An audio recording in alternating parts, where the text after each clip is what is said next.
I promise you this. Eid মানেই আনন্দ, ঈদ মানেই খুশি, কিন্তু আমাদের চারপাশে এমন অনেকেই আছে যাদের কাছে ঈদ মানে কেবল আরও একটি সাধারণ দিন। নিজের জন্য তো কেনাকাটা সবসময় করি, কিন্তু এবার ভাবলাম এই খুশিতে এমন কিছু মানুষকে ভাগিদার করি যাদের সামর্থ্য সীমিত। আজ বেরিয়েছিলাম এই ছোট ছোট মানুষগুলোর ঈদের আনন্দ কিছুটা বাড়িয়ে দিতে আমাদের রবি ভাইয়ের সাথে। 5 জন পথ শিশুর জন্য নতুন পোশাক বেছে নেওয়াটা কেবল কেনাকাটা ছিল না, এটা ছিল ভালোবাসার বিনিময়।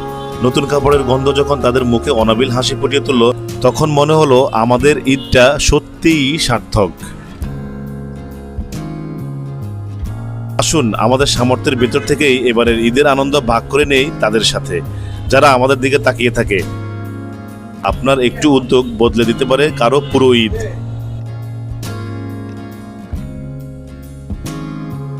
আসসালামু আলাইকুম। আজকে 21তম রমজানে আমাদের ঈদ উপহার। আজকে আমরা 4 জন বাচ্চাকে ওদের ঈদের জন্য ঈদ উপহার দিয়েছি। ইনশাল্লাহ আমাদের এই কার্যক্রম ধারাবাহিকভাবে অব্যাহত থাকবে। আমরা আগামীতেও এই কার্যক্রম অব্যাহত রাখবো। আগামী ঈদ পর্যন্ত ইনশাল্লাহ আমাদের এই কার্যক্রম চলমান থাকবে।